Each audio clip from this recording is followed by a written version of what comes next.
welcome to Work in Progress, where you write and we read. I'm Echo. I'm Cyrus. I'm Chaia. My name is Kevin. I'm a casual DM. I run a campaign these days, and I've done a lot of one-shots, and I just like doing it. I'm in the literature department, so consider myself a bit of a writer, and this is a little story I've concocted for this campaign. Let me jump right into our premise, and I won't give away too much because a lot of the fun is in the twists. But we're set in a sort of Arthurian swords and sorcery kingdom of Ormsteria. And after a long period of warring and general disarray in the country and the region at large, the new young king, Gordal, has been sold on an innovation in rulership.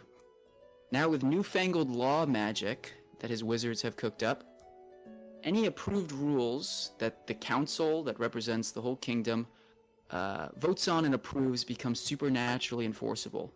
Everyone in the kingdom is waiting and ready for this new system which promises to equalize everybody, even kings and rulers and lords, held to the same standard. This seems like an amazing new idea, and in just a couple of days, the council will come together and vote on the iteration of laws. But magic is a fickle thing, tending towards chaos, and the power of language is as well. And who knows what havoc could writing wreak when it goes wrong. That's my intro. Why don't we meet our characters now? I'm Sir Courage. I am a knight, and my banner is a rooster, but more accurately, it's more like a chicken.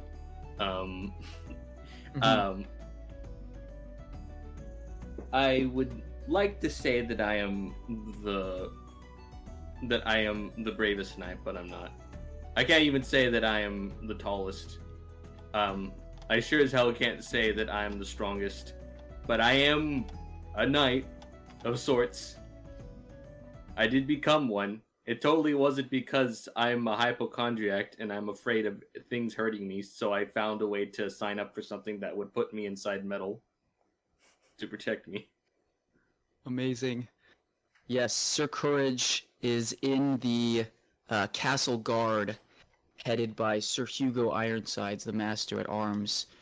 Yes, you have a high task to you. Now a lot of dignitaries from across the land and lords are coming to the castle to be here for this ceremony where these new code of laws is going to be signed.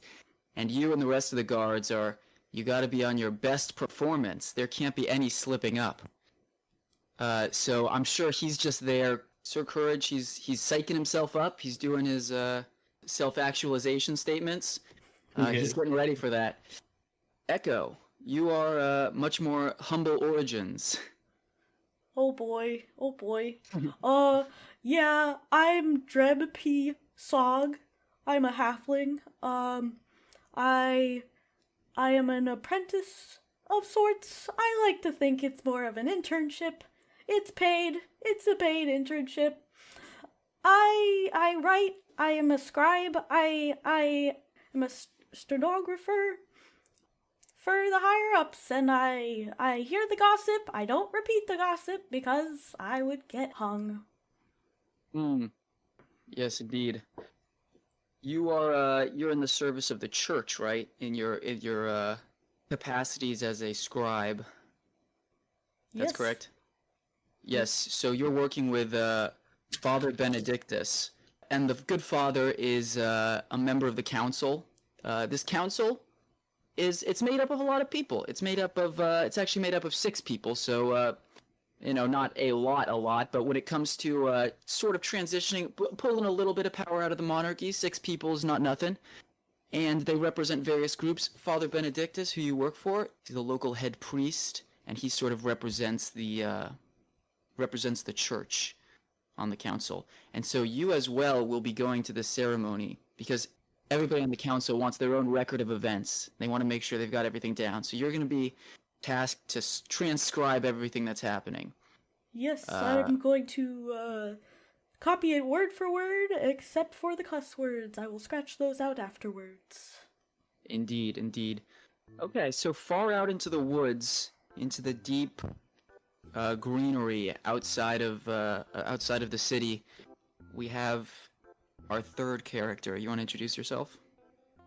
I'm Billy. I'm a 250-year-old firebolt druid.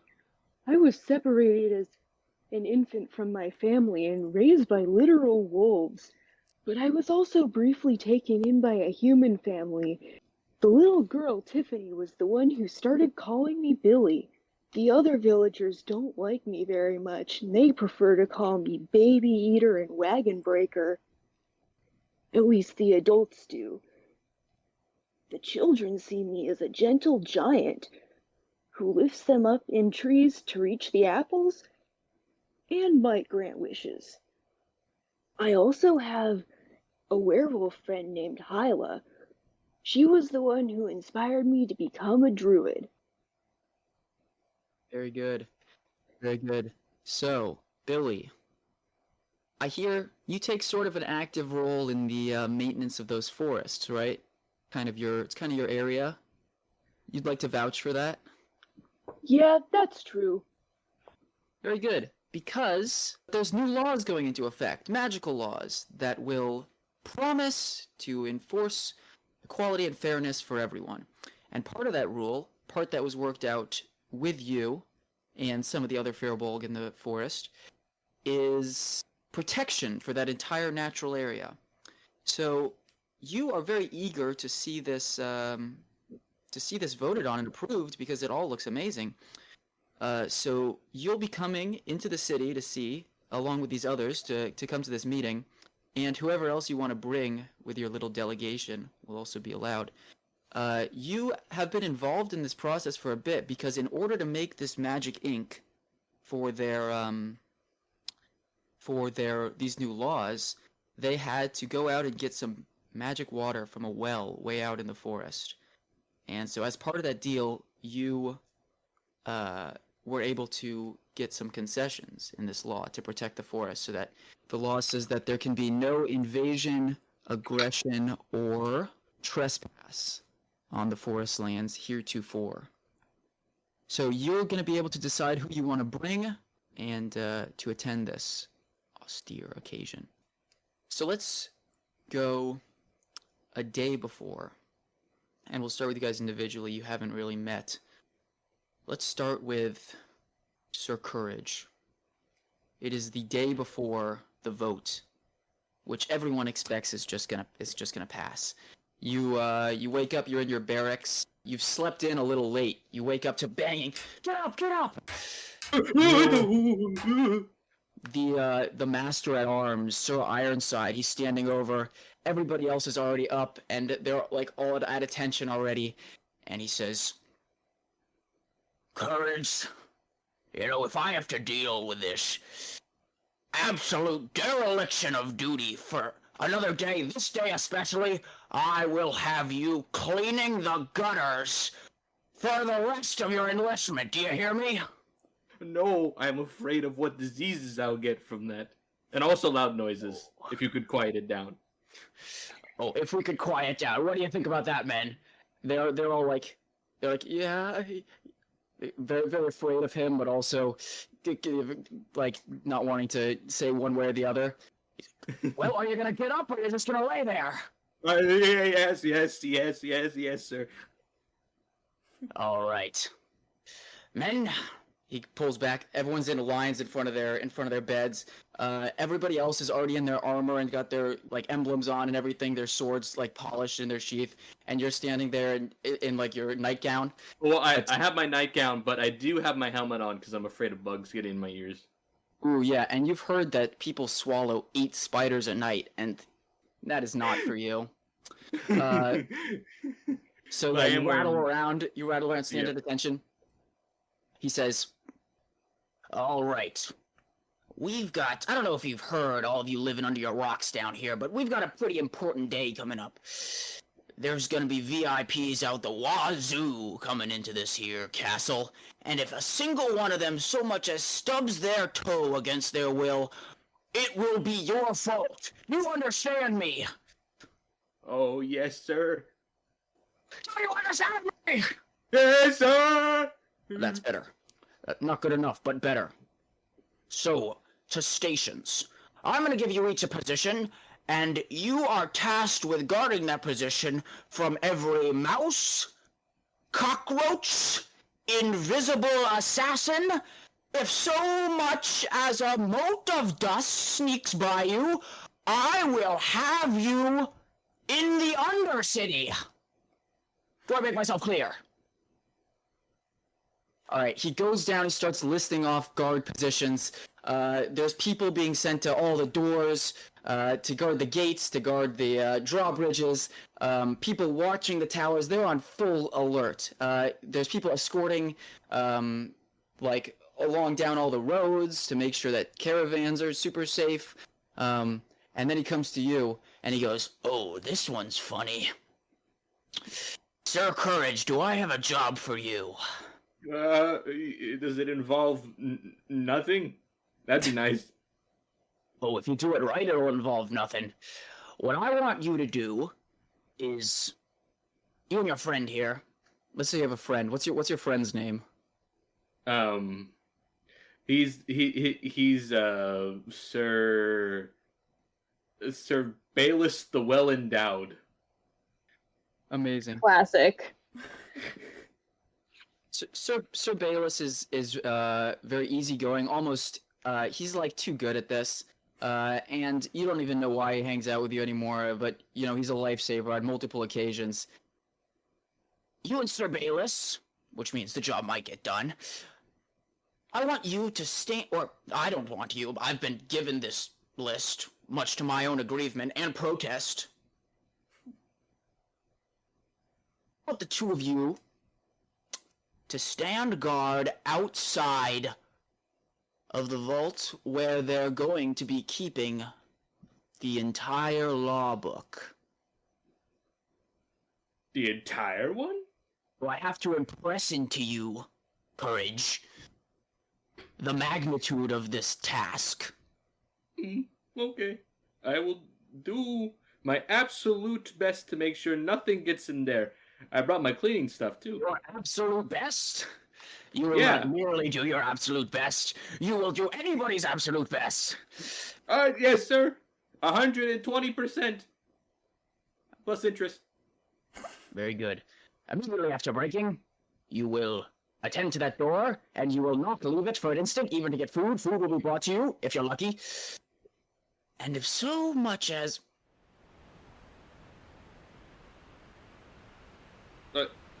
Sir? He just starts staring at like right through your head for a second. I couldn't tell if you were having a real life stroke or an acting stroke. No, he's just giving you the evil eye. Is something the matter, sir? Something on my face? Is it a black mole? That could mean something bad. It could. He turns to Sir Bayless and goes, "Yeah, you make sure this is done properly by the book. All right? Any questions?" One question. What happens after we die? I've been wondering about that one. Oh, if you're lucky, I'm not there, because then you'll be sweeping the gates of the afterlife. Whew. Yes, sir. Very good. All right, he moves on down the line. He's giving other people their assignments. Sir Bayless is like after he's far enough away that he can't hear you guys whispering. He's like, "This is a big deal. This is like a huge assignment. Maybe we're moving up in the world." Oh, but then we're gonna have to face my 13th most biggest fear, expectations. Oh, come on. It can't be that bad. Look, it's going to be in the middle of the castle. We're surrounded on all sides by, like, tons of people. Exactly. If something comes in, we'll be trapped. Oh, you worry too much. Let's get over there. Everyone breaks.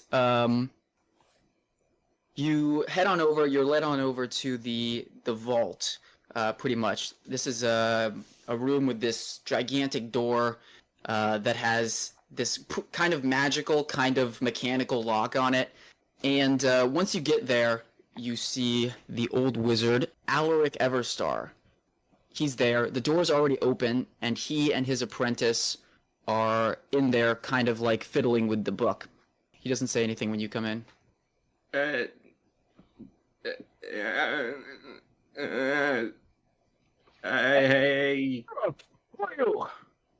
am the guard, I think. Yes, today. I am the guard today. Oh, that nobody is allowed in here. Oh, right. I'm just here to make sure nobody gets in. Wait, are you supposed to be in? Am I supposed to be out? So, if you're supposed to not let anybody in here, then why am I in here? Oh, did I already muck up? Well, it seems we have a problem on our hands. You weren't supposed to let anybody in here, but someone's gotten in here before you were even here. What? What was I supposed to do? I can't teleport yet. I need a report on my desk by tomorrow morning as to how you didn't prevent somebody from getting in here before you were here, which is the most important time to be preventing people from getting places. Because if you were to prevent them from getting there after they'd gotten there, you would never be able to prevent anyone from getting anywhere.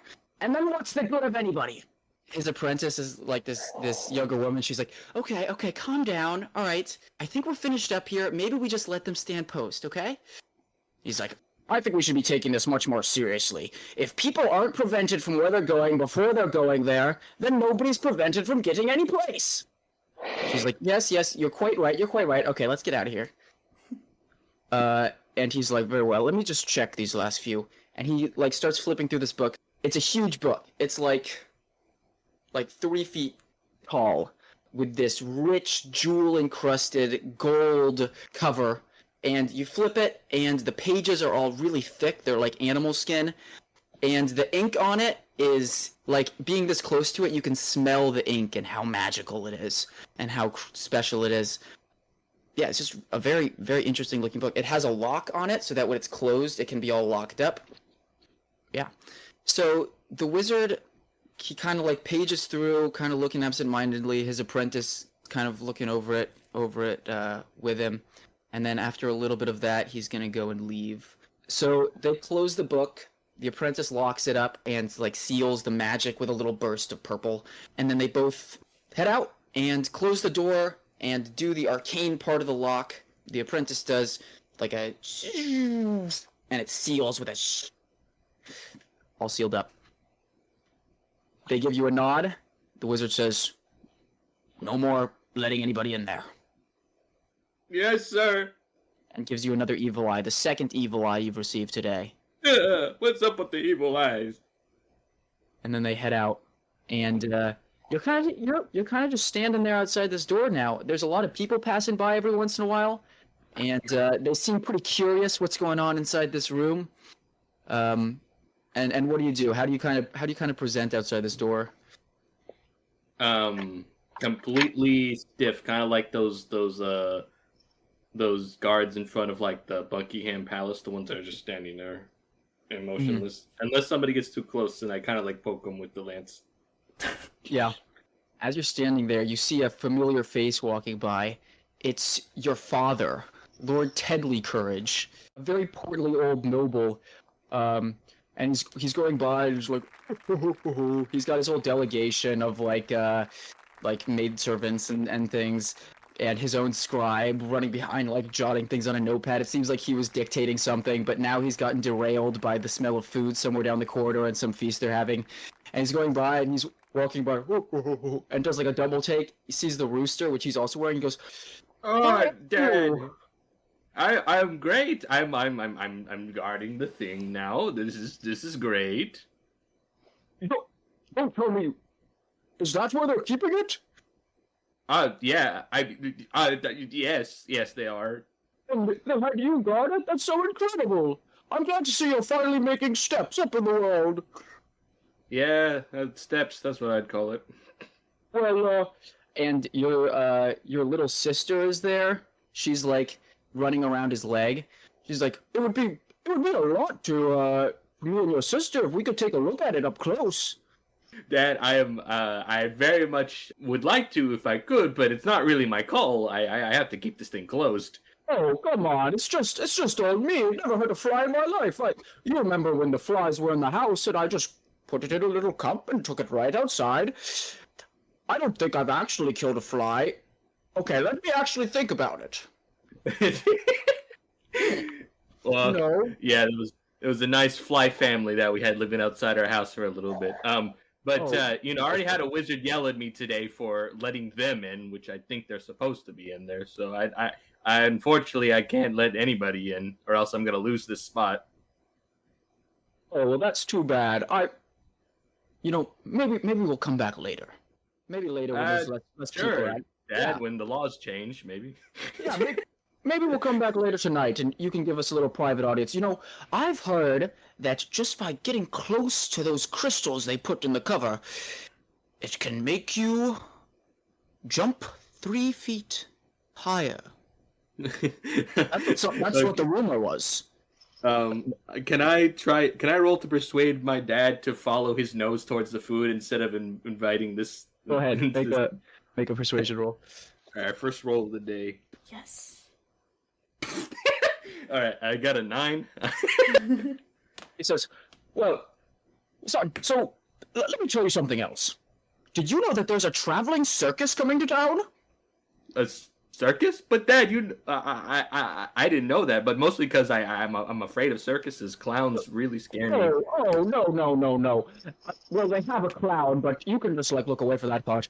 I've heard they've got dancing monkeys. They'll be just outside the town skirts tonight. I think me and your sister and the rest of the family are going to go. You should come with us. Can I roll Can I roll nature to see if I know what a monkey is? 12.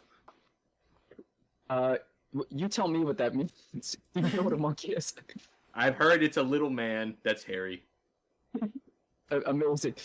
He goes, yeah, why don't you, it would be amazing if you just came out, tonight, out to the circus, a little family occasion. We hardly see each other anymore. Oh, I may. I mean, I don't know how long my shift is. I actually wasn't told how long my shift is. We're gonna be here all night. Tell your friend to chill out a little bit. I saw guards. He said one thing, Dad. I was just getting a general vibe off of him. He's kind of whispering, but it obviously can still hear. Everyone within 15 feet can hear. He's like, I think he just needs to lighten up a little bit. Maybe he should come to the circus too. I'll make an exception. He can come to the circus also. If I lie so that he can go away, do I have to roll for deception? Yes. Okay. All right. I'm going to say, yeah, Dad, I'll definitely try to make it, and then I'm gonna try and see if I can fool him. Okay. Would you say a 15 does it? Yeah, he's like, amazing! Well, I'm sure you'll be able to do that, seeing as those guards posted everywhere around, and this place is perfectly well protected, and, ooh, look at that, he starts to, poke his finger at the magical lock, as in to say, this thing is perfectly safe. And you see, as he puts his finger at it, he gets a little electrical shock. He's like, Chaia, perfectly safe. Nothing's gonna happen to that. We'll see you tonight. See you at the circus. Okay, bye, Dad. Take care, and tell your friend to lighten up. I know it's not that serious. All right. He moves along with your little sister, Alina Courage. They're going over to a feast that's taking place down the hall. One of many feasts that are concurrently taking place. All right. Unless there's anything else you want to do, we'll leave you there for the time being. Nah, I think we gotta go to somebody else now. Courage had to make 3 rolls for his conversation with his dad. The fun of it. All right. Is that more a reflection on the character or on the player? That's definitely a little bit of both, honestly. All right. Let's go to Billy. Billy, this morning you've woken up in your forest home. I'm actually not too familiar with Firbolgs. You can tell us a little bit about how your life is. You've probably got some friends and other people, and should probably by the end of today get into the city and get into some lodging and get ready for the morning events. So yeah, you wake up and you're in the woods. I actually don't have a lot of close friends who wake up with me in the morning. Most of my friends are nocturnal. Ooh, do you have some animals that hang around? Yeah, I have the raccoons and the foxes. Sometimes, if I'm lucky, the wolves drop by. Oh, right, there's also this cat. I don't know where she lives for real, but she makes her rounds here every once in a while. Nice. I would never say she's my cat, though. I don't think it's possible for a Fearbold to own a cat. All right, so you're up. You're in your little druid cottage. Very minimalist, but you've got all your you've got the animals around, and you can hear them singing in the forest, and you do not feel alone. But you will feel alone because going into the town, into the city, it's completely different from the woods. There's going to be like people going down the road. Even from here, you can hear all the carriages going down the road, which cuts through the forest. And it's kind of like, I think, filling you with dread. I think this might have to be a solo mission for old Billy. I'm just going to take my pack and a bottle of water and my spear and all my magic, but that's up here. He's pointing Very at it. good. Okay. Is there anything you want to do before you set off? I take a bit of a stretch, then I organize the rocks in front of my doorstep one last time, and then I set out towards the city.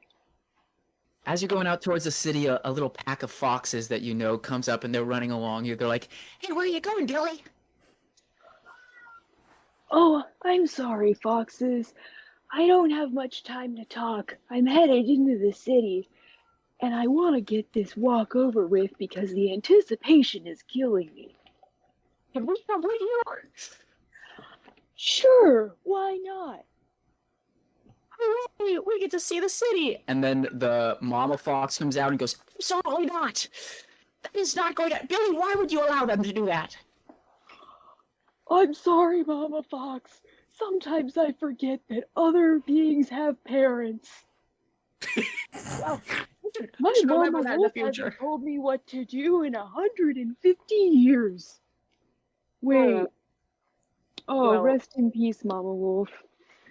Oh, I'm sorry about that. But, I don't know if you heard, but I think the other Fairbolgs were... I saw them gathering a little bit last night. If you wanted to talk... They were talking about something a little ways over at the Grove. When was the last time you talked to any of the other Fairbolgs? It's been a while, actually. See, when you're raised by wolves and then by humans, the Fairbolgs start kind of looking at you funny. "Wolves." She doesn't like wolves. Classic xenofictive rivalry. Foxes and wolves, you'd think they'd be so similar, but vulpus vulpus. She goes, well, I'm not telling you. I just thought you'd like to know that they were all meeting up and, well, good luck on your journey into the city. What is it they're doing there? There's this new law, and I think the forest is going to start becoming more politically involved or something. It has to do with that new ink stuff. Yeah, was that what they were coming into the old well for? About a year ago? Yeah, that makes a lot of sense. I think so. Oh, that's good. I think. I don't really keep up with politics because I'm a fox. I think I heard some of the human kids talking about it. She says, well, that sounds, I guess interesting, but I wouldn't really know. And all the little foxes, one of the little foxes is like, I want to be a politicker when I grow up. I'm sure you can. And foxes hold elected office. I don't know. Put an extra word for me there. This is little Gemily Fox. I will, Gemily. Oh, you're the best, Billy. They all take off and head back into the forest. So, yeah, you're kind of just going through the brush on the trees and the knolls. It's kind of slower than it would be otherwise, but you don't have to deal with all those carriages. And you really hear them going by. There's like a constant stream of people into the city.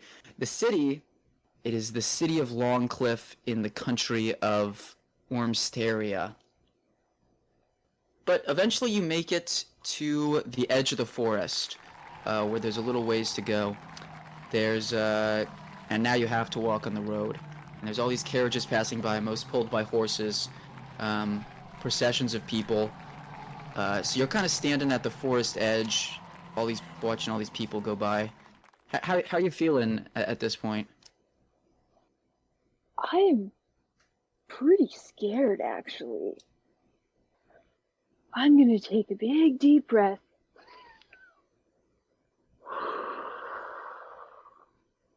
You can do this, Billy. And I trudge forward. Okay. And are you just going, like, persevering through, or are you kind of trying to, like, sneak through? I'm kind of sticking in the shadows. Okay. If you Trying want, you to can, be inconspicuous, but also knowing how hard that is. if you want to try and do, like, a hiding thing, you can try and do, like, stealth and, like, maybe, like, have some blankets or things to wrap around yourself, or you can just, like, go for it and just be adamant. Yeah, I'll do a stealth. Aye, that's a 5. Okay. Plus 0. Yeah, that's just a straight 5. You step out of the woods, and why don't you describe again what you look like, what your appearance is, that people see coming out of the forest. I'm 8 feet tall, blonde with gray eyes and kind of grayish skin too. That's a racial thing. Yeah, 8 feet tall, 280 pounds, so kind of built, but not like super burly, just heavy, solid. Mm-hmm. I kind of walk with my shoulders hunched forward and my head dipped down. That's kind of my default posture.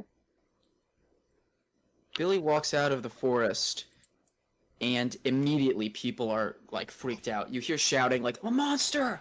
Ah! And they're like kind of scattering. People like drive forward, and there's like a little collision of people. Like everybody's looking at you. A lot of the procession has stopped further back. Like they're like kind of backpedaling a little bit. And you kind of have a clear spot on the road you can go at. There's some people in part of the caravan. These are all like different, like representatives from different towns all over the country, and some of them are like holding spears out, like looking pretty afraid. Nothing you're not used to, but they're like clearing a wide space on the trail. Someone shouts out, "State your purpose!" I kind of turn and give him the side eye, like, Mm-hmm. that's new. I should say you have, if it comes to it, like an official letter. A letter of summons. That kind of describes your purpose and your, not that you need one, but like that's something that you have. And you do Yes. realize that to some people, this is the equivalent of summoning Bigfoot for jury duty. Yes. Yes. There, and the people of this town, the people of the city kind of know that you guys exist because you're like right outside, like as like a cryptid sort of thing. But like from towns further away, they may not have even heard that this sort of thing exists. So yeah, everybody's kind of on edge. You walk out to the road. The people that were behind, the guards that were behind, have like spears leveled and backed up. They kind of have a formation. They're looking very afraid.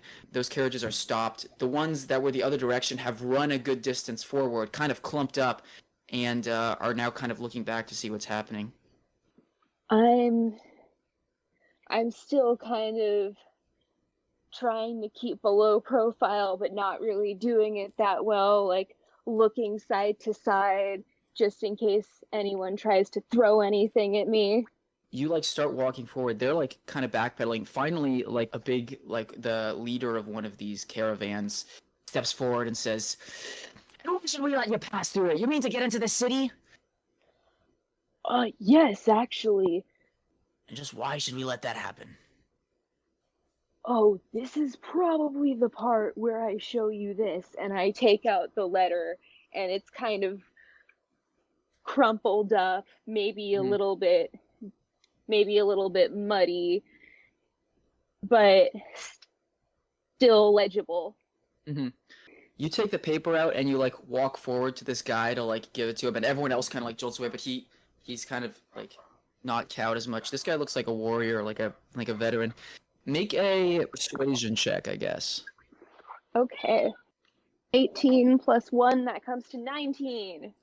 The guy, he's not as afraid as everyone else is. He's seen the weird things that this world has to offer, and he like kind of uncrumples this paper, keeping an eye on you. He goes, well, I'll be. Holds it up nicer that he got it and gives it back to you. Shouts to the rest of the people. All right, clear the pass. We're letting them through. There's like some kind of uproar. They're like, what, huh? But yeah, they part ways, and everybody else kind of gets the message, and everyone like parts to the side. They kind of like have their horses move the wagons over to the side of the road, and it forms kind of like just a big like Moses parting the Red Sea for you to walk into the city. They're obeying this. Most of the people, they still seem like kind of terrified, very afraid. They're back to the side of the road. A lot of them have like whatever little knives they hold out, but you're free to go into the city now. I shuffle on past the crowd, give the guard a little nod. He says, yeah, well met. Sorry for all of this. If you ever need anything, the name's Devereaux Escobar. I'll be in town for the next few days. Wish you safe travels. He goes back to his own party. So yeah, you trudge through this group the last few minutes of road into the city, and once in the city, things are not hugely better. But at least these people aren't like soldiers. They don't have guards, so mostly they just like slink away into alleys and peer at you from windows and cracks in buildings. Some people you can tell have seen your kind before, and they're like surprised to see you, but they're not like as crazy, slack-jawed, fearful. So you come into the town on. Let me pull up my map. Where did it go? Yeah, you come into the town in the neighborhood of Amberwood Town. Here, all the buildings are really close together. It's kind of lower income. There's thatched roofs. They all show signs of wear and not having been rebuilt in a long time. You have to find some place to stay. You could also go to the castle right now and introduce yourself, whichever you want to do. The town there's like markets if you wanted to go to a market. If you just wanted to go find a room to stay in and just get out of everything, you could find something like that. Is there anything particular you want to look for? Are there any like trees at all in this surrounding? There are some scattered trees, and there's like a couple little parks. Not as much in this neighborhood, but like if you get closer into the center of town, there would be. Okay, that's cool. So my plan is that I'm going to try to go straight to the castle, and then once business is done, go find a park to sleep in. Got it. Instead of bothering with a room. I also forgot to mention, but as you were coming in the town by Amberwood, as you were coming in actually the road you were going on is called the Daggerwell Walk. But as you were heading into town, far to your right, you actually see the gaudy red-white carnival tents of the circus set up out there. So you see that being it's actually already set up. It's been going for 1 or 2 nights. But yeah, so that's outside the walls of Amberwood Town. So you're inside. You can head down to the castle. This is also along. There's a lot like people are going to the castle. These people getting into the city are heading down there. But I think you kind of take some more out of the way streets, not along the main road where everyone is, and just moving along, trying to mind your own business. I'm actually gonna roll a dice on my own just to see if there's any trouble. You're actually, as you're going down these back ways, trying to keep a cool. A group of these teenagers jump out and kind of surround you. They go, "Hey there, monster! What brings you to our fine town?" This one guy's juggling like a little knife. It seems very threatening. Oh dear. Will I have known these kids in the past? Like, they're kids that I may be connected with in their younger years once or twice, but now they've grown up and they've started to forget that time of their life a little bit. Like, do I know them? I will make. You know what? You actually just make a what we call a luck roll. We'll say if it's 15 or above, you do know them because it's more unlikely than not. Okay. 13, darn it. Dang. They do not appear to know you, but they kind of know of you. They kind of know like what you're about.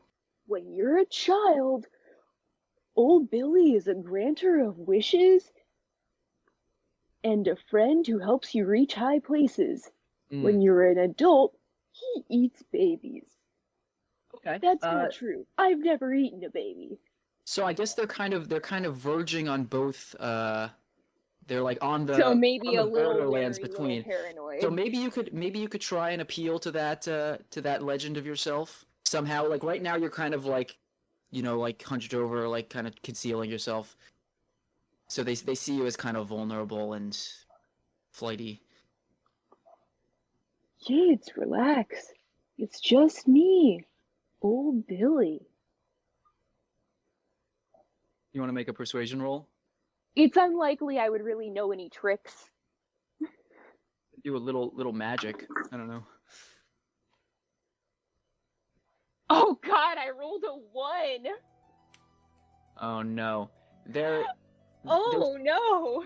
They take it as being like patronized.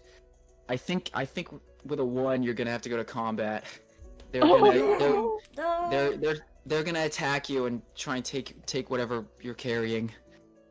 Oh my God. Roll initiative. Okay.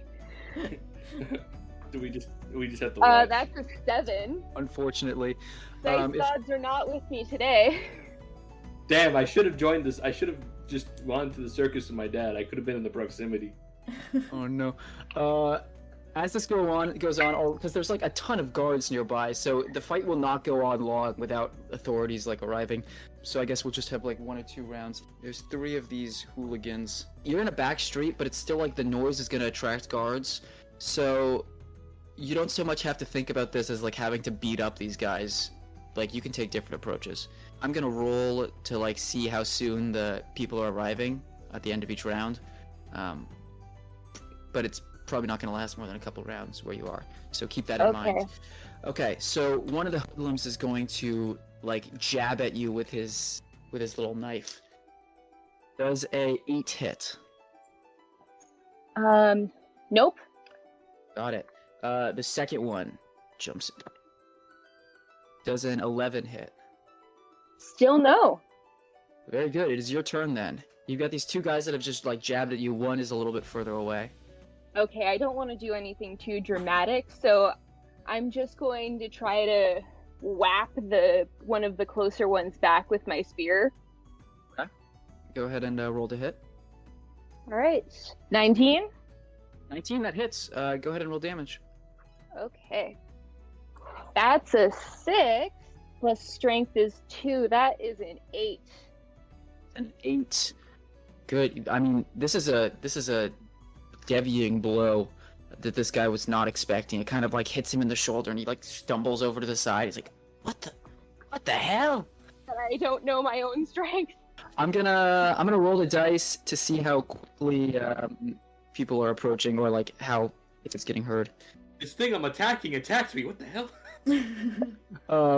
It doesn't seem like anybody is coming at the moment, or like anyone's immediately running down. All right, the one you just hit is gonna like come back at you with his knife. And that's a critical hit. Oh my gosh. That's gonna be 6 damage. Oh my god. No, don't die! I Second don't hoodlum want hits to with die attacker. in my intro scene. Oh, wait. Yeah. I have cure wounds. What am I panicking about?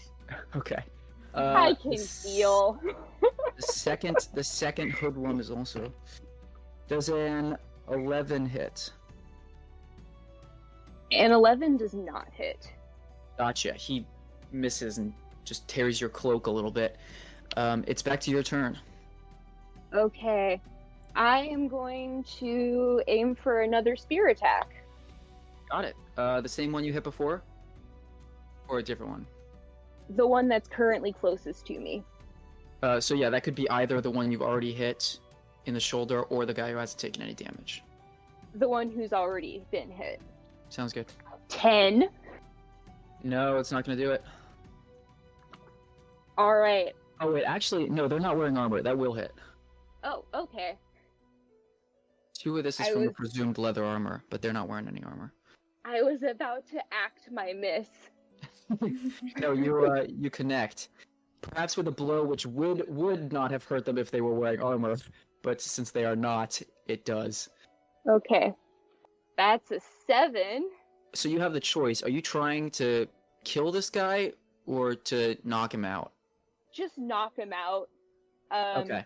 That the other Yeah. ones know not to screw with me. You just smack him super hard and he's out like a light, falls to the ground.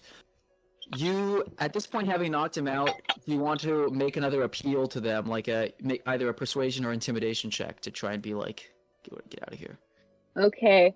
At this point, I'm going to stick with persuasion and go, I'm sorry, and try to flee. Okay. Persuasion 4 + 1. That's a 5. Oh And I- god. Hell yeah! Gonna run back at you. Alright, one of the guys is on the ground. It seems like it's just made them angrier, though. Jeez. That's not gonna hit. The other one comes up from behind, trying to get a sneaky, sucker punch, but is not able to connect. First guy who's right in front of you. Ooh, they're rolling low. It's a 9 doesn't hit, right? Nope. Gotcha. Maybe this one, like, scrapes across you, but you don't feel it. Back to your turn.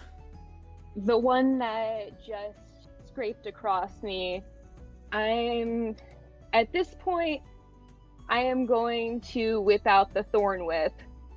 Got it.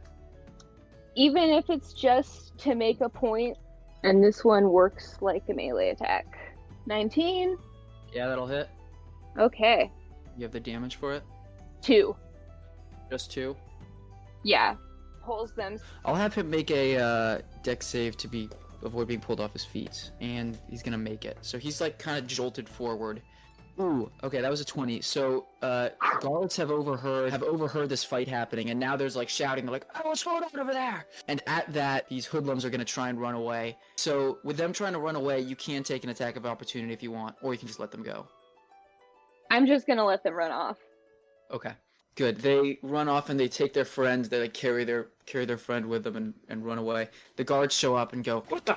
Then they have like a moment of realization, and it appears to you like they were prepared for these particular guards stationed outside the castle were prepared for you to show up, and they go, Oh, we are so sorry for the trouble we've caused, or that these boys have caused. They will be caught and they will be dealt with. Let me assure you that. Is this Mr. pulls out a little notepad? Mr. Billy, is that right? Yeah, that's me. Our deepest, the court's deepest apologies for what's happened here. Allow us to escort you to the castle. Thank you. "All right." They like lead you on back out into the street, and with them walking in front, you don't get as much trouble. People are still looking at you, but you make it to the castle. You cross the drawbridge, and yeah, they lead you to a man named Cedric Thorne. This is a high elf. He's got the classic high elf, long, blonde white hair, very regal looking, but he is much more emphatic than most elves. He's like got a big smile. He's greeting people. He's shaking people's hands. He's floating around this room filled with dignitaries, and all of which are kind of like thrown back against the walls at the sight of you. And you hear mutters, "What is that? Who's that?" But he just kind of like glides over to you and goes, "Oh, my good friend, how long it's been since I've seen one of your kind. So great to have you here in the castle. I'm very glad you could make it. Billy, right? Yes, I'm Billy. And do your people prefer any titles, any surnames? Are you of a family?" No, not really.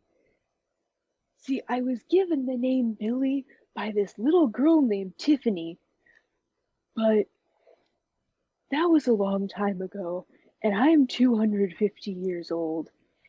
Well, aren't you and I, in such good company then? I myself am nearly going on 1200 come this spring.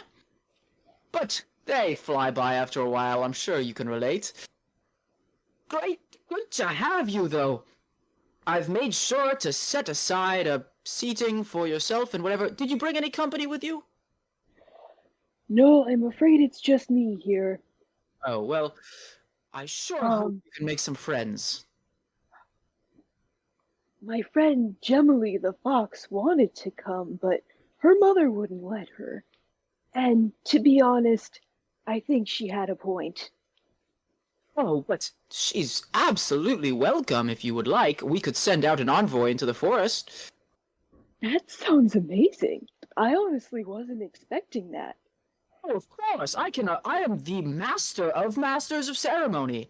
The greatest master of ceremony in all the land. I would be shocked and chagrined if you could find even one single master of any single ceremony that can outmaster ceremony myself. If you want this guest to be seated with you, I will spare no expense. I will retrieve them. Now, what was this character's name again? Gemily the fox. Gemily the fox. I will have an envoy sent at once. And we have a room prepared for you at the castle, if you'd like it. Oh, thank you so very much. At this point, I give him kind of a more gentle, natural smile to just show, like, hey, I get it, man, and you get me. Amazing. So you have a room in the castle prepared for you if you wanted to stay there, and there's like a servant who would show you there if you would like to.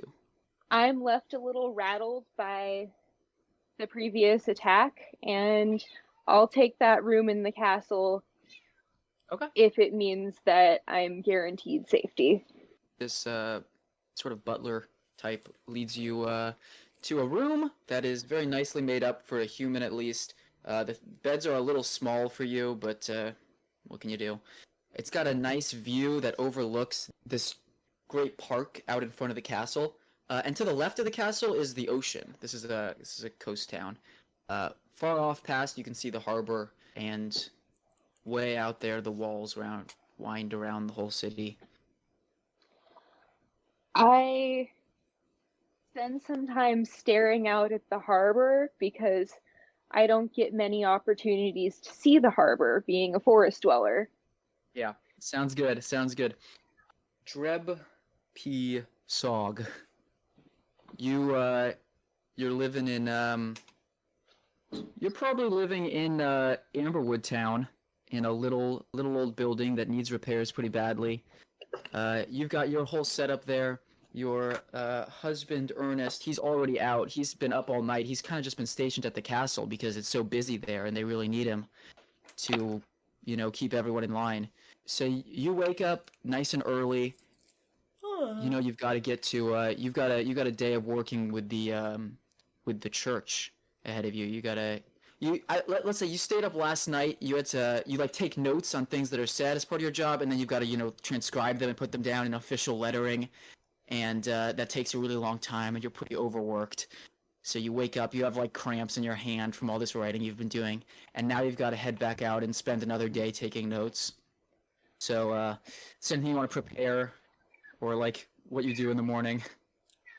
Well, first things first, I am going to start with my wrist exercises as I try to get together some breakfast left-handed. Right. What are you gonna make? Eggs. I don't Some know eggs? how to cook very well.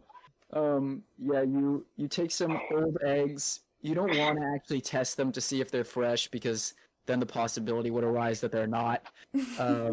So you just start making them, and they're, the smell is, there's better eggs, but these are the ones you have, so you're gonna deal with it. You probably leave them on a little too long, but it's food. That was also the last egg that you had, so you got to make a note to get more food. Oh boy. Yeah, I guess you get all your gear together, your note-taking paraphernalia, your typesets, your quills, your backup ink, And of course, my little hat. and your little hat. Amazing.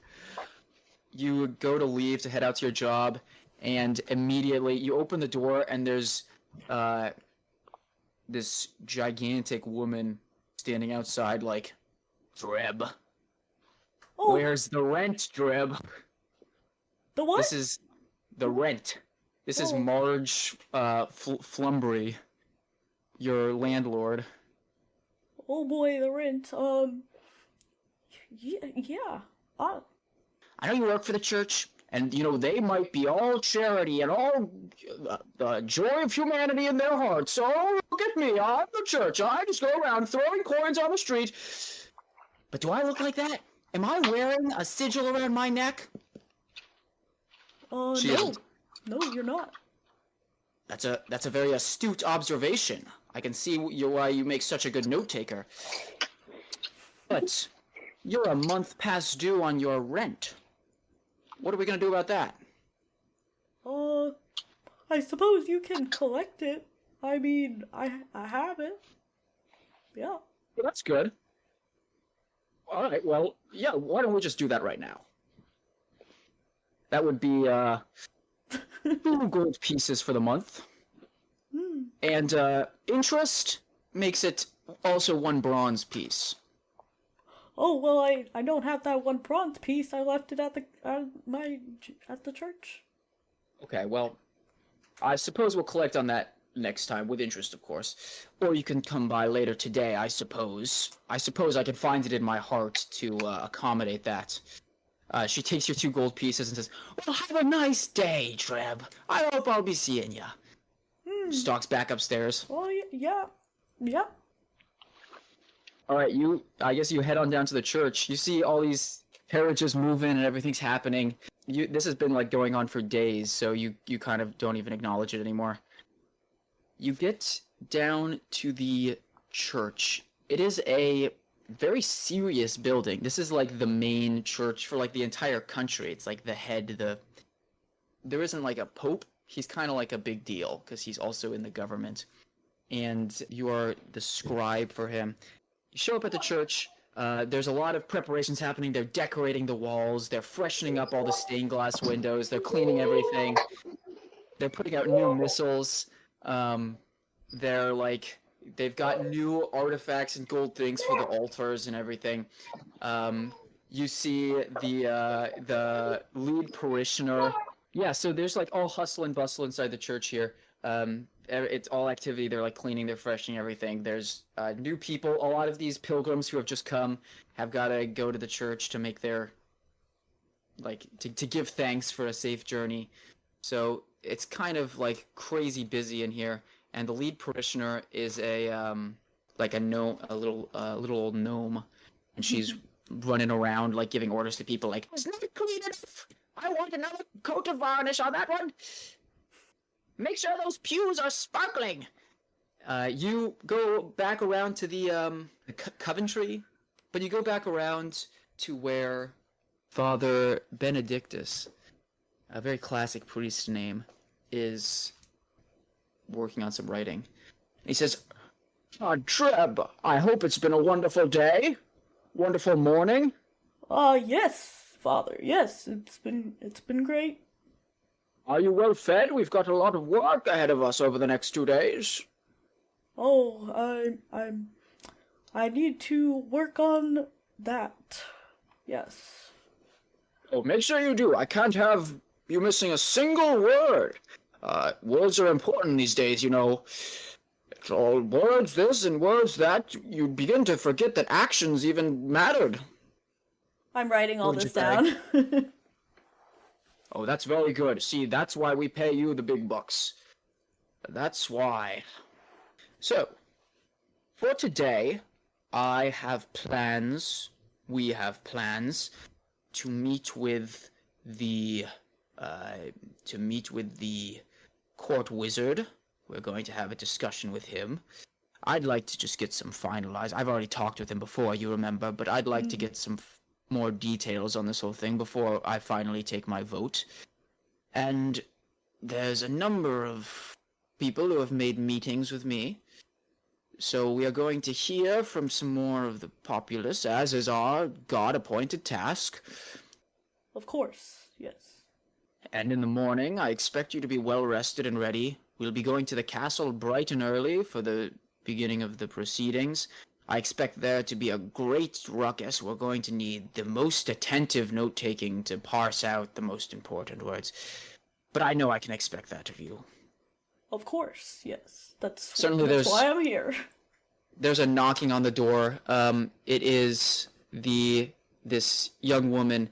This is the wizard's apprentice, and she opens the door. And the wizard, Alaric Everstar, Everstar comes in behind her. He's like, I know it is earlier than I said,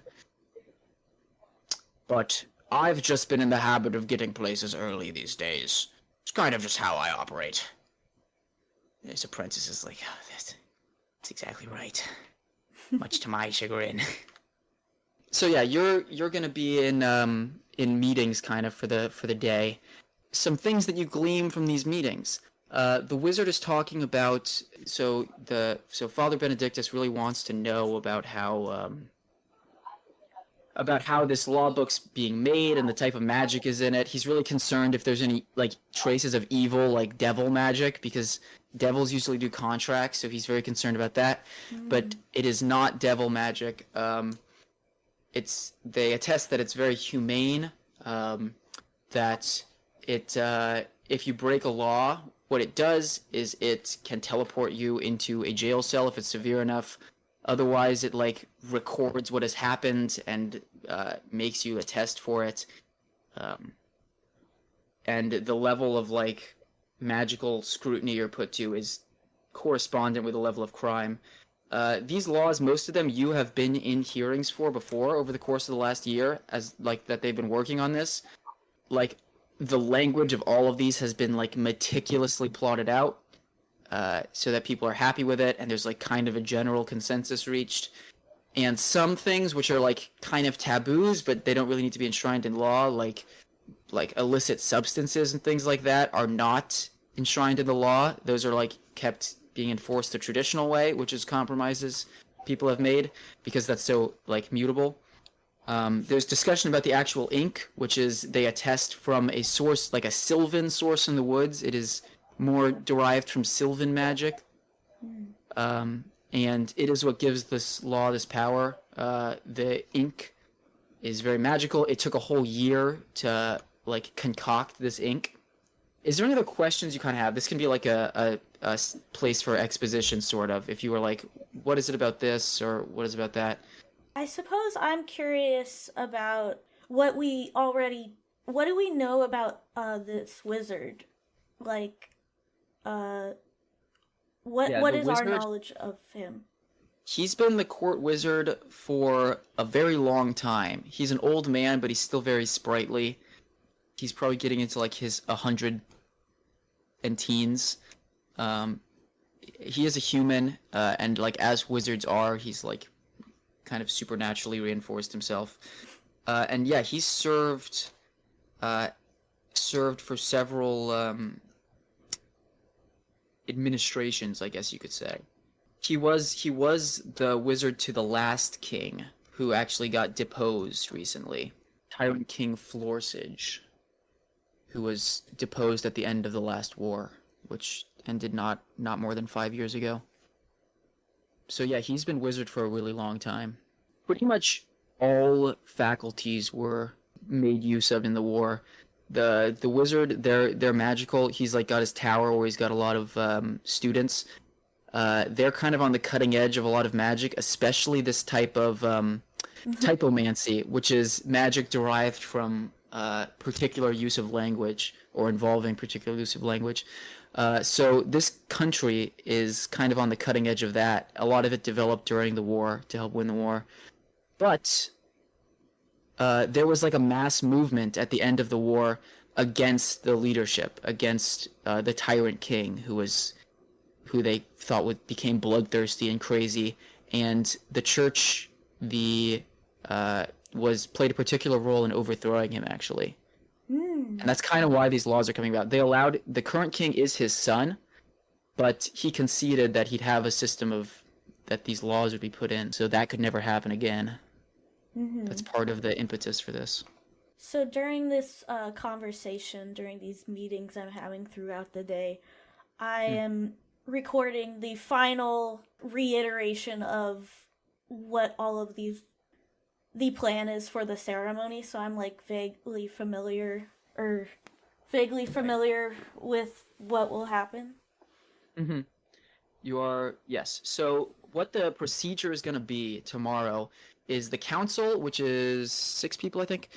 The council and the king are going to vote together on the book as it stands. And once that is done, once they all vote yes, and they all sign it, the magic goes into effect. And then changes to it after that would require supermajority to change anything. Okay. Do I have any knowledge of the other people who are signing? You have more knowledge about some of them than others. You know all their names or could recall all their names. There's Lord Reynard Blackwood, who's like a statesman. He's the head of the council. It's kind of just like a classic politician with a lot of money. Although he acts very for the people. You don't know how true that persona is. Lady Alara Silverbrook is a merchant. She's kind of more of an advocate for the merchants. There's Sir Tristan Ironwood. I typed this name wrong. Sir Tristan something. I have to come up with a new last name. Who is a veteran, who's a much renowned veteran from the war. And you don't know that much about a couple of the other guys. Lord Thaddeus Stonegate is like a scholar. You don't really know what his deal is. Father Benedictus is one of them. He'll have a vote.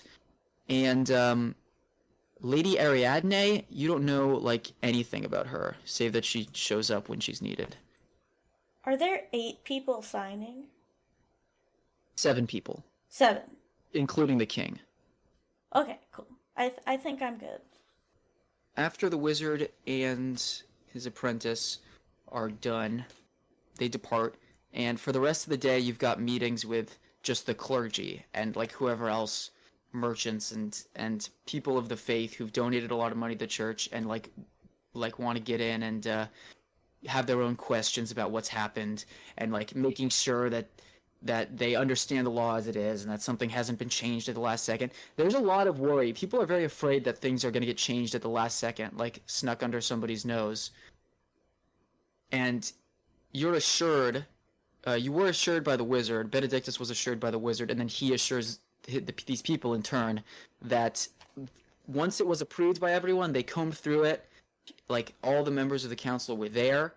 After that, it was locked, sealed, put into the vault, and only a few people have had access to it since then, including the wizard himself, and that there is going to be one more look over before everything is signed on the day. I want to do maybe insight or perception to see who are the people that are particularly worried about there being some mishap. Yeah, go ahead and do insight, let's say. So that's an 11. 11 total. Mm-hmm. You kind of don't really get you can't really get a particular analysis of that, I guess. Everybody's kind of got the general concern that like their particular business, like a florist is in there and he's like really concerned about whether this is going to be like it has any rules about flowers or anything. Benedictus kind of assures him that any like specific illicit item type rules are not included in this thing because that's subject to change at any time. So there's nothing about like drugs or alcohol or like what you can or can't carry or anything like that. And there's not much rules about like importing things, so most businesses are not too afraid. You don't really get like everyone's kind of got their own thing. Like this is what I'm doing. Is it going to affect that? So, but you don't really get like a generalized sense that one group or another is more. I guess you could say that like people doing business are kind of a little more worried because they've got more things to be worried about. They interact with more sections of the law. Okay, let's say at a certain point he's like talked with a bunch of people. Father Benedictus, he turns to you and says, "Say, Dreb, haven't I heard? Isn't your husband captain of the guard at the castle? Is that right?" Why, yes, he is, yes. Well, that's awful convenient. I was wondering if I could send you there on official business, of course. I'll give you a letter of marque. And ask them some questions for me. Just a lot of these parishioners want reassuring about the level of guard that's going to be happening. Do you think you could go do that for me? Yes, of course. Incredible. So yeah, he gives you a little letter with like your purpose and stuff, and he gives it a little wax stamp with his seal, and sends you off to the castle. You show up there, and I guess you show it to one of the guards, and he leads you to your husband, Ernest Barley. He's like bustling around. He's really like making sure he's always like running around checking people's armor and making sure everybody's. Is he also a halfling? Yes.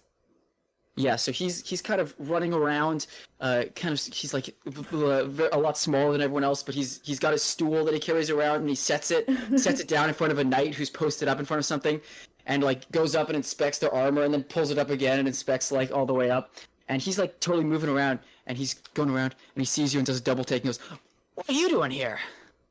I'm sorry, so good to see you, but what are you doing here?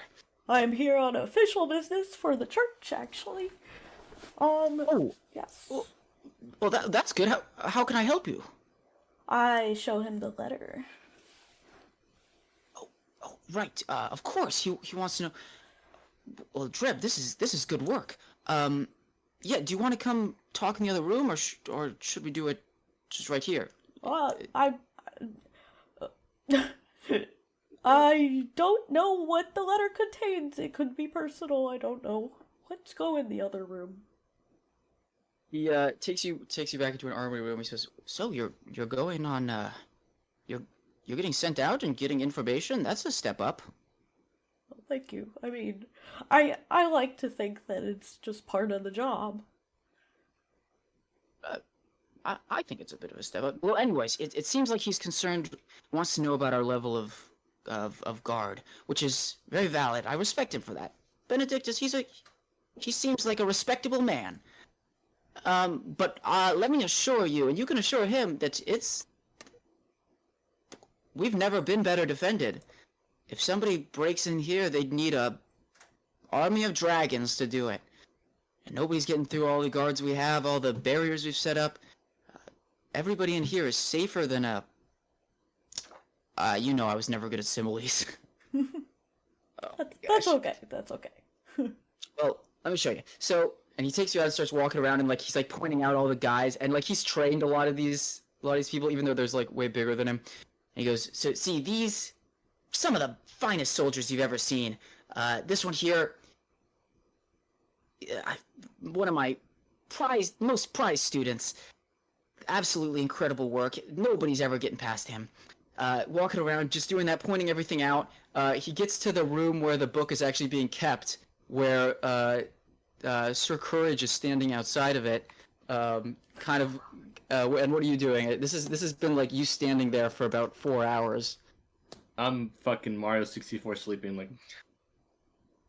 And you know this guy, his husband. he's like a drill instructor, or not a drill instructor, but he's like a trainer, and he's giving you a lot of sword fighting lessons. And he comes by and he goes, "He's really loudly." Are the guards defending the vault where the law is being kept, as well as, let me assure you, there's also other defenses here. But these two are perfectly competent. That was quite a pause. No, there's nothing to fear here. Sir Courage here. I'm sure he's the, he's one of the soldiers I've ever trained, and I'm. Oh, don't worry. I'm never fully asleep. I was sleeping with one eye open. Very reassuring. Okay. Do I have to roll for deception on that one? Yeah, if you'd like to. See, I gotta remember, is that a +1 or -1? 14. Does anyone believe that I actually can do that? Can I do a contested one? Yeah, go ahead and make an insight check. Wait, what did you get? I got a 14. Oh, I beat that on just the roll. I got a 16 on the die. Yeah. It's not even though you can't see this guy's Sir Courage's eyes because he's got this helmet like all the way down and stuff. You can very clearly tell that he was asleep. Asleep standing up. You've got your like spear planted in the ground so you can like lean on it kind of, and it still looks like you're standing at attention. Your partner, however, is like, he's model soldier. He's like, nope, we are very attentive. On duty. You meet this guy. He introduces you. This is Sir Courage, and I won't give you his title because it's not official. And I'm sure we're going to earn a new one, aren't we? Oh, yes. 100%. Maybe Sir Courage the Awoke? Do they give Perhaps. those titles? You might be the first. You might be the first. It's a high bar, but I think you could swing it. You're continually led along to the chamber where all the where the voting's gonna happen. It's like this big like Senate room, despite the fact that there's only 7 like people, but there's gonna be like the gallery is gonna be filled with dignitaries and stuff. You got any questions about any of that procedure? Where will you be during all this? Oh, I get to be in here. I get to meet everybody. I'm looking forward to it. There's people from countries away coming to see this. It's a really big deal. Really happy for you. Thanks. I mean, you're going to be here too. This is a moment in history, and I'll be in the corner. I'm so happy for us. You're going to be up near the front. You're going to be up near the front, right by Oh boy. right by Benedictus. You're gonna be almost closest to the thing. You gotta tell me what it feels like to be so close to that book. I've heard it can make you jump 3 feet higher. Just being close to it, but they didn't let me try it out. Huh. I mean, it must be true if they say it. I know, I don't actually even know who I heard it from. Maybe it was those circus folks. Maybe it's something about the circus. The circus is in town. You never know. What is the room set up like? It's got this big elevated gallery where people can look down, and then like in the middle, they've all got their really fancy chairs, and they sit in like a circle. So it's like a circular room. Cool. And they're gonna be like in the middle of it on the floor with everyone looking down at them. And you're probably gonna be down at the bottom with Benedictus. And being the ever thorough scribe I am, I'm going to draw a picture. Amazing. Fantastic. Okay. I think we can start getting along here. You report back to Benedictus and give him your notes, and he says, Yes, put this in official writing by tomorrow, please. I'd like to have it for my records. Of course, my shorthand is, it's very transferable. He says, you know, we should start investing in that movable type I've heard word of. What do you think about that? Would that put me out of a job, sir? I don't know. I guess we won't know until we try it. But, maybe you can be the one who moves the type around. I figure they've still got to have somebody to do that. Yeah. The wonders of technology, am I right? Yeah, of course. Technology is always Bless progressing. the gods. Yeah. Mm-hmm. Amazing. Do any of you guys want to do anything else tonight? Are you going to go to the circus? No, I don't want to see my dad. You don't want to see your dad?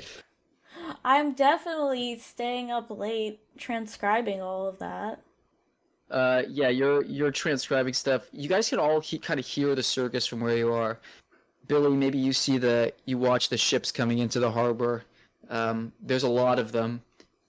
Giant big galleons from across the sea of all different sizes and makes with crazy colors on the sails. And, Yeah, I've been watching them for a while, but I'm a little skittish about getting any closer than I already am. Yeah, and it's pretty nice in your room, even though everything's kind of small and you have to like duck when you walk around.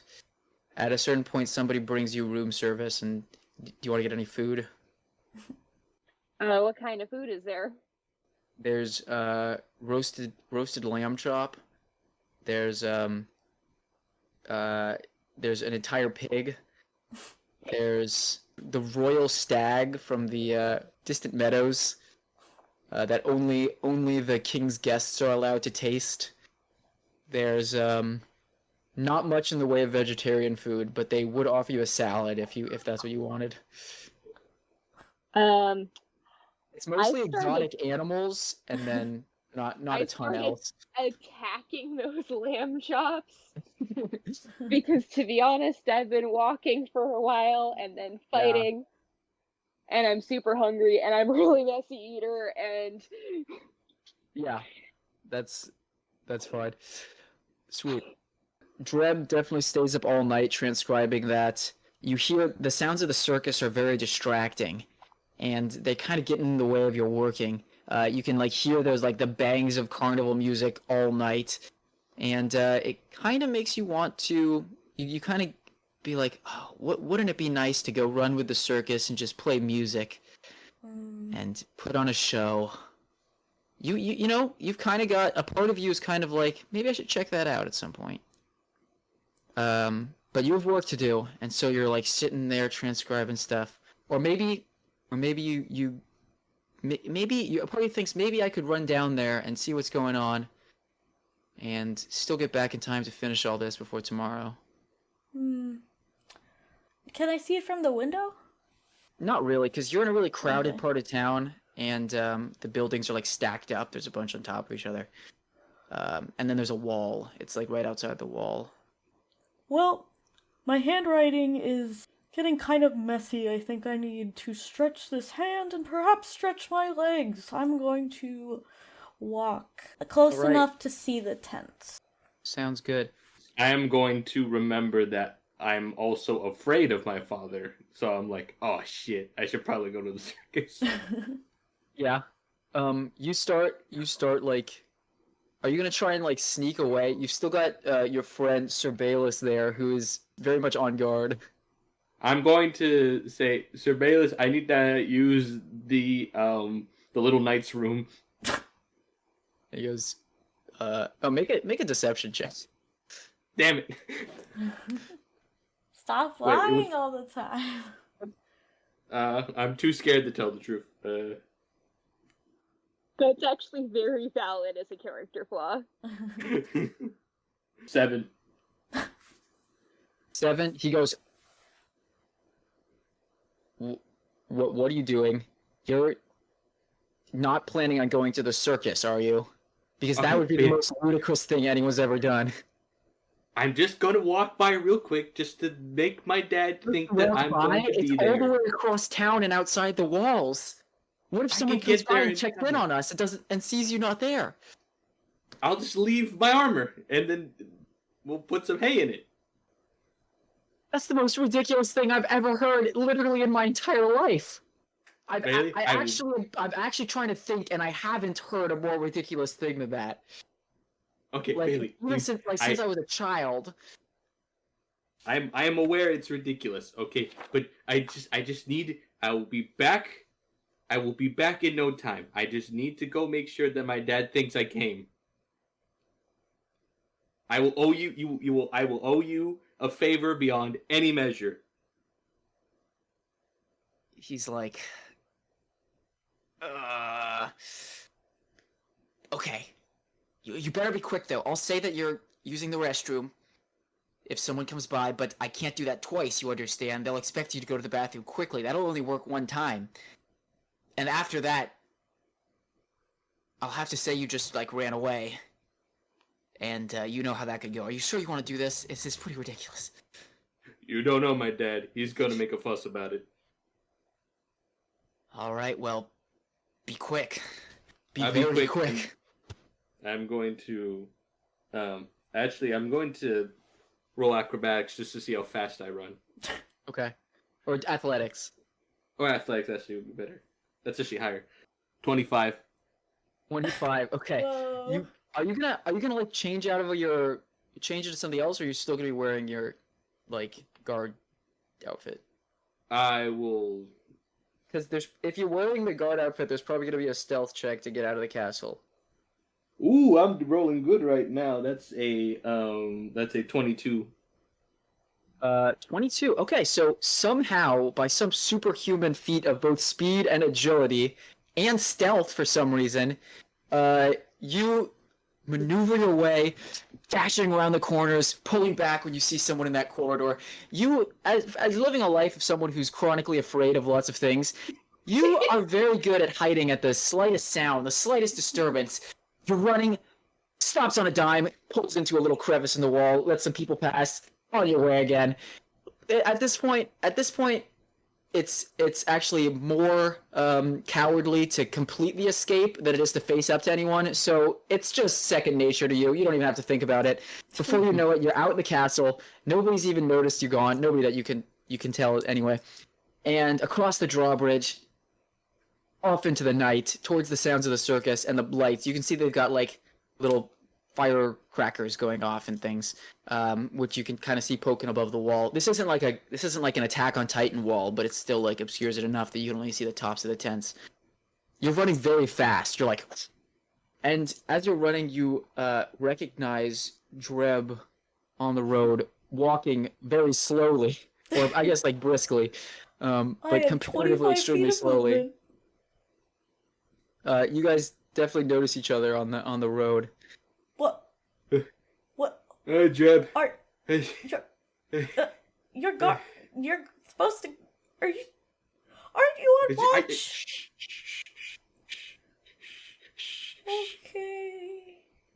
Sorry, it's a long story. Father, thing, rooster. I gotta go. Sounds good.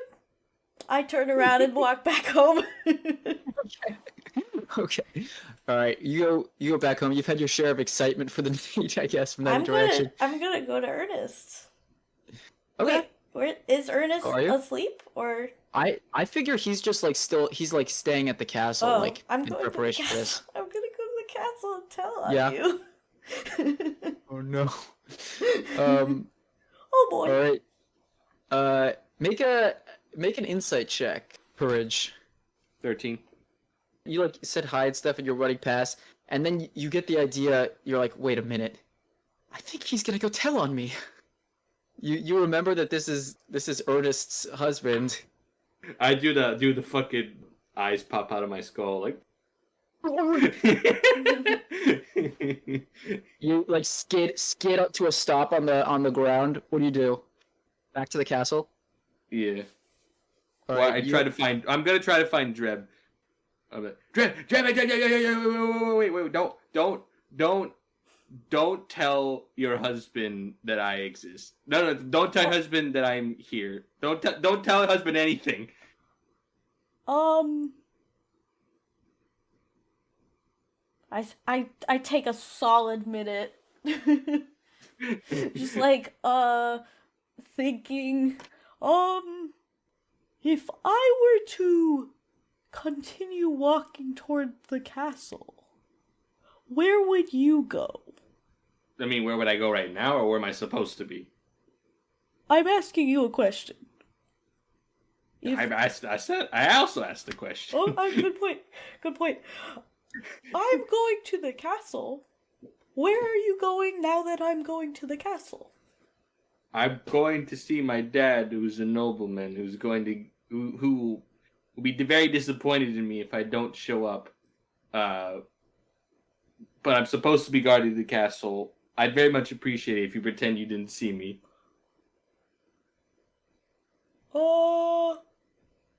No. Bye. I run. No! What do you do? I guess I gotta beat them to the castle. You just turn around and run back to the castle. I'm gonna try to go back to the castle. Yes. Okay. Yeah, you're easily a lot faster. So you're able to just sprint by him if you wanted to. You can also like keep pace and keep talking, or you could like just try and get right back where you started. Okay. So if I'm faster than them, then I'm gonna run past them, and then I'm gonna turn back around. I'll be like, wait, please, Dreb. I know you don't know me that well, but I really, really need this. Why? I want to stay part of the guard because my dad would really like it if I did, but he also would really like it if I went to the circus tonight. I know it's a lot to unpack right now, but this is how I win. If you were to like go back to your post, I would not say anything. Oh. Final deal. Wait, you're agreeing with me? I guess, but I'm too scared to be confrontational right now. Fine, I'll do it. Okay. Good night. Good night. And in order to avoid confrontation, I sulk back to my station, leaving stealthing out of the castle for nothing. Where do you go, Dreb? Sorry, where do you guys both intend to go? We'll say that at the moment. Okay, that's suspicious. I intend to I'll go head back back to home, my post. actually. Okay, so you guys both turn and walk the other direction from each other, and the thought enters both of your minds at the same time that you could just turn around and keep going in either other place without the other knowing by some other route. Can I roll for intelligence to see if I would think of that? 4. I did not think of that. Man, these dice just want me to have trouble with my dad. 17. Okay. You correctly deduce that he is not planning to circumvent you and is actually going back to his station, most likely. I might bring my work to the castle, so I just stop off at home, grab my work, and go to the castle and try to write while I walk. Okay. Yeah, do sleight of hand. Why do I have proficiency in that? Because you're a writer, you got the, the quick wrist. That's a 20. It hardly even hurts your productivity to write while you're walking. You could do this all the time. Maybe this would be like a good way to get exercise while you're doing your work. Yeah, you make it on down to the castle. You're stopped by the guards there because you do not have the supernatural stealth ability of Sir Courage. And I was like busy looking at my paper. Yeah, you like bump right into them like, ooh. Oh, sorry. And they're like, can we help you? You know, we're not admitting anybody in right now. It's past midnight. I have urgent news. I smile awkwardly. Make a persuasion check. That's a 13. They don't seem convinced. It doesn't seem like they're gonna just let you in on that. Okay, how about this? Can you get a word to Ernest Barley? Is this very important? It is very late. He's likely sleeping. Why would he be sleeping at the castle? Because there's gonna be things way up in early in the morning, I suppose. Okay. Most of the guard is sleeping on their post. He didn't tell Or me between that. posts. I feel like he could have come home for that, but that's okay. I mean, can you? I go home. Okay. You go home. You finish off all your work, and you manage to get a respectable, maybe 3.5 hours of sleep. Whoa, You have that's to pretty get up in the morning good. again. And unfortunately, you forgot to get any groceries. No eggs. It's bright and early. We should say, I think with your high stealth roll, Courage made it back to his post, pretty much unseen by some feat of supernatural ability somehow. He has done that. Everyone is up bright and early, crack of dawn or sooner. You have been Courage. Someone in the night brought you like some food, some rations which you were eating. But you're like so exhausted from standing there all night long, like barely leaning against your pole, kind of going to sleep every once in a while, and then being jerked awake whenever it seems like someone's about to come by. And you So you're ran like- like a mile. And you did do this incredible sprint, so you're out of lactic acid. You're like depleted. Billy, you have had a pretty relaxing night. It was pretty nice in that room. Not much to complain about. In the morning, you are awoken by a knocking on the window. I jump up out of my bed and kind of shuffle over to the window, like, oh, what's that? There's this gigantic stork, and it's got a bag, and inside is Gemily the fox. Oh. Sorry. That is the elven forest delivery system, not only the infant delivery system. Although many a time the two have been confused in this world, perhaps why the myth started. I got carried by a bird. I'm gonna be a politico. Oh, Shamily, does your mother know about this? Kind of. I said I was gonna be guard for a little bit, and she said that was okay. Well, if you're here, you might as well stick with me. I pick her up and kind of stick her in the pocket of my robe. Yeah. Cool. I don't think I'm going to wait. I'm going to try to go wandering the castle halls. Awesome. All right, you're gonna start doing that. Dreb, you had to get up early. You surveyed the pantry. You had a little bit of flour left, so you're kind of able to make some biscuits. But now you're out of flour too, so that's one more thing.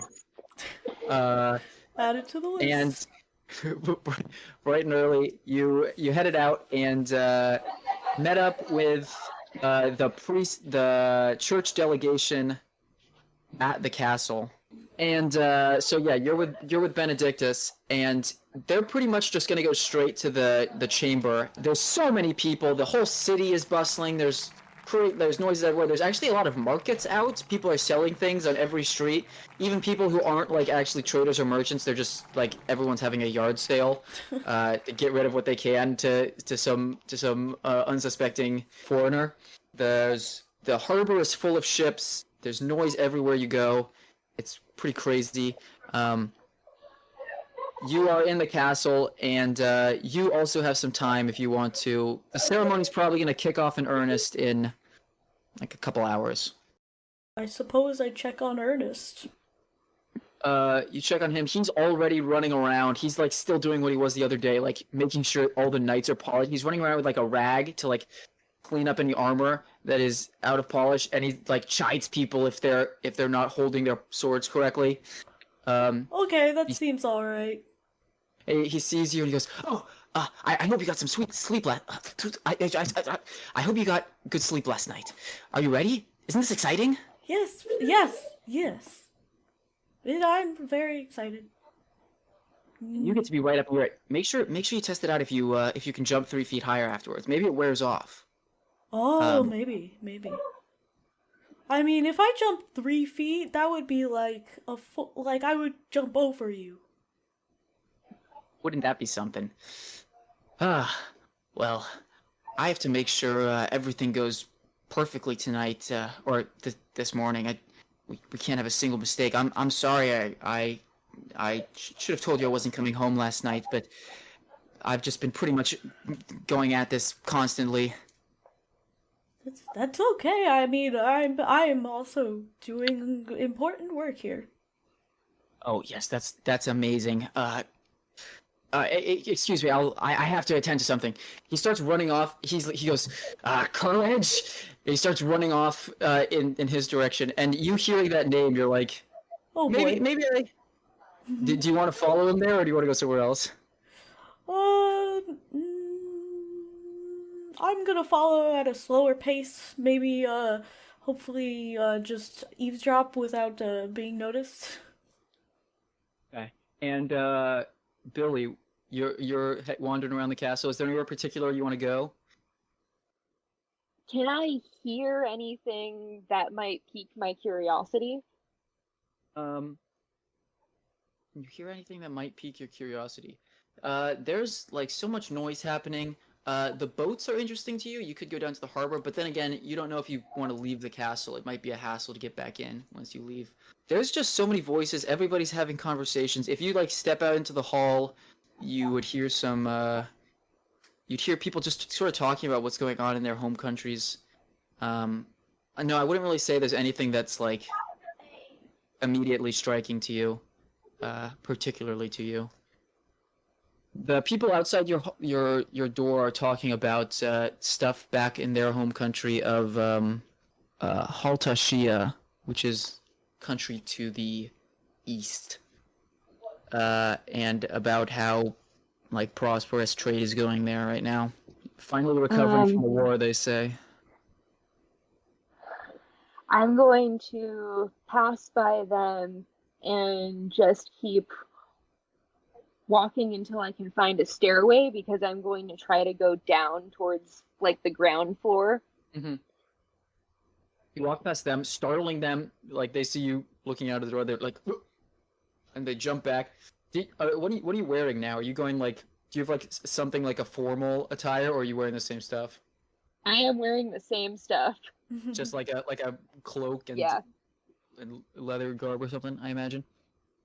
All right, they will kind of jump out of the way. I know the word propriety, but I don't understand the purpose. Their conversation just kind of stops abruptly. They like jump back, and their eyes just follow you as you walk out the door and go down the hall. A few minutes after you've passed around the corner, you hear the conversation. Like you hear like, and they just keep talking about what they were talking about as if they just had like a mass hallucination. You go down a staircase and you're in like a pretty big lobby. Where a lot of stuff is happening. There's tons of food being served, exhibitions of things like all like the treasures. You know how castles like have all these treasures and heirlooms and stuff that they keep. Those are all on display. So there's like the sword of so-and-so hero from long ago, or these really ancient scrolls that are like these big tapestry scrolls that are hung up on the wall, like all these crazy art exhibits. It's like a gigantic hall and everyone's marveling at all these things. You see the guy you met before, the master of ceremonies, flitting around, talking to everybody. I think that I'm going to try to approach the master of ceremonies, Cedric, I believe his name was. Mm-hmm. Yes. So as you step out into the into the gathering, there's like kind of a quiet goes around as everyone's like looking at you. But these are all like dignified people, so they're not going to be like going to be screaming and stuff. They're kind of just like watching, and there's so many guards here. They're not so much afraid as they are just really surprised and weirded out. But then Cedric notices you and he goes, "Good friend, glad to see. I hope you enjoyed your night." And everybody else kind of realizes, okay, this must be normal, and they kind of hesitantly go back to what they were doing.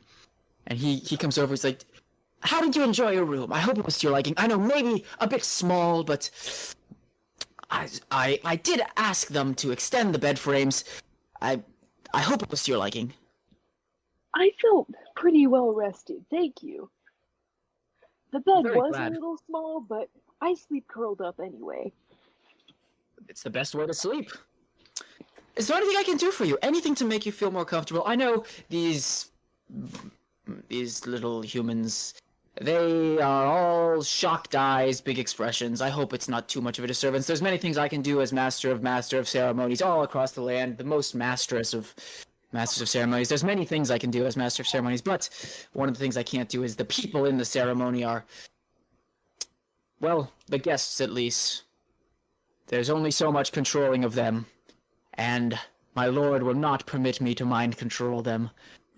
So we'll have to deal with them as they are. I hope it's not too much trouble.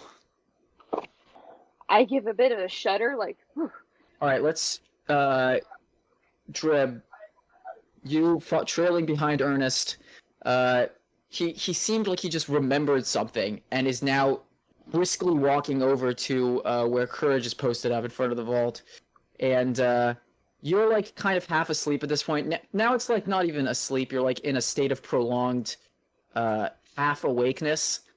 And you've, like, almost perfectly propped your armor up so it can look like you're awake. And he comes by, and he just stands in front of you for a few seconds. And, Bayless is, like, stomps really hard to try and get your attention.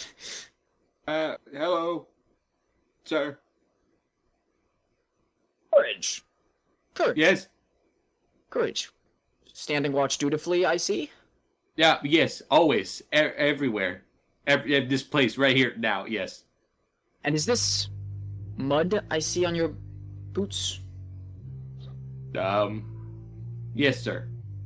And where did that come from? I went to the outhouse for a bathroom break, sir. All the way outside the castle? You know there's the restroom in the castle. Oh, silly me. I am sorry for about that, sir. Won't happen again. Mm-hmm. Turns to Bayless. Was valiant Sir Courage here, keeping watch the entire night. He goes, yes, sir. Can't say awake the entire night, but he was here. He's gonna roll do a deception check for him. Ernest goes, I expected better from you, Bayless. I know. Someone told me that they saw a knight out on the streets. Who else could it be? Any of the knights that are here? I know it was you. They said they saw the chicken. What do you have to say for yourself? Why shouldn't I kick you off this post right now? In my defense, it was my dad's idea. Blame it on your father now. This was a very important task, and seems like you're just not taking it seriously enough. Unless you give me a very good reason why, I'm gonna have to strip you of your armor. Make a persuasion check. 15. Says, I expected. Hate to see it. I'm sorry, Courage. Ernest! Yes? I come around the corner. Yeah, yes, what is it? Oh, I can confirm that I did see a knight. It wasn't Sir Courage. Really? What do you mean? I was walking outside. I've been riding and walking, and it's good for my legs. And That's impressive. yeah, yeah, it's impressive. And I saw a knight, and the build of the knight was not Sir Courage. Sir Courage is quite skinny. I see. You can either do persuasion or deception with advantage. Okay. 15. 15. Yeah, he's like, okay. Maybe my source misremembered the... And, Dreb, you didn't see the chicken on the... Or the rooster, I suppose, on the night you saw? I must admit. I'm gonna say, in my defense, that person has a quail for theirs, and that pretty much that's the same bird basically. Who are you pointing at? I'm just pointing in a hallway. general direction. Oh, you just missed him. He was just walking by. So you're sure it wasn't him, and this was on the street towards the Dagger Walk? You saw a knight that wasn't him? I saw someone, they seemed to be headed, in that general direction, but it was dark, and I was not particularly interested in what they were doing. Just corner of my eye, you see.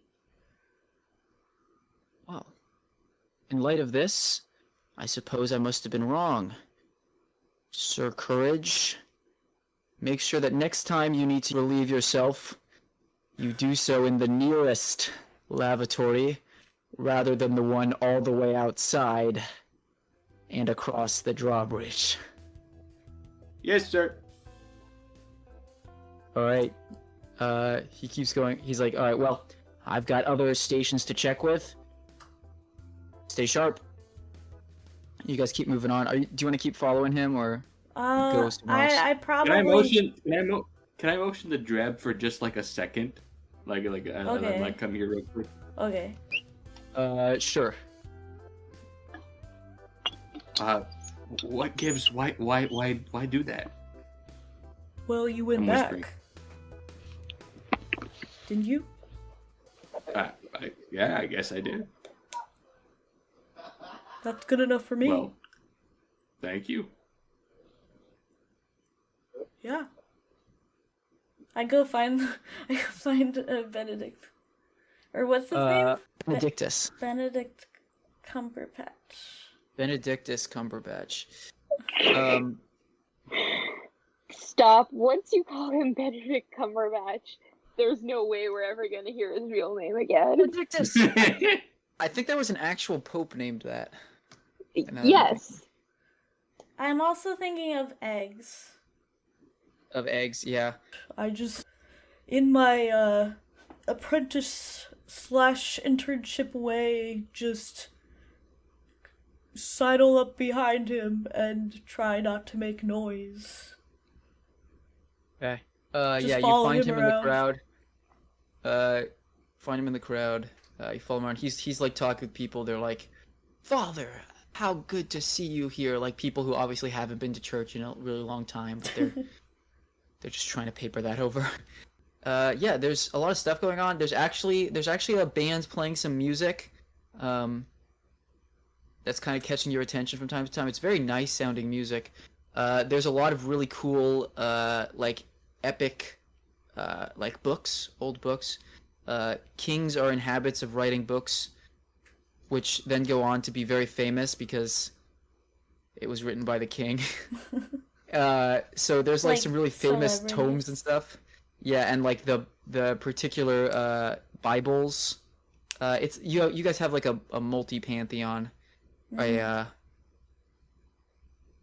polytheistic thing. So there's like a bunch of holy books, and they've got some really cool versions of them, which are topic of conversation for a lot of this.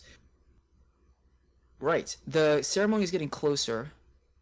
At a certain point, the king himself comes to you, Courage, with a procession of other knights, along which is the Master at Arms, Ironside. And you guys hear this coming from a while off, so you can be like actually at attention and like awake, because there's just so many stamping feet. They come around. There's a bunch of people. It's him and a couple other noble people you don't really recognize. They come around and stop in front of you. he says, "Soldiers, Yeah, yes. This is the master at arms. soldiers, I imagine all went well." Wonderful. Smooth as butter. You may step aside now. You're relieved of this post. We will be taking it into the chamber. And I move aside. You move aside. They go into the room. The wizard is there with them. Unlocks the thing. They do like a whole thing to unlock this mechanical lock. The door slides open. They go get the book, still locked up. Pull it out, and then I guess, but the whole procession they take the book, and head off in the direction of the chamber with it.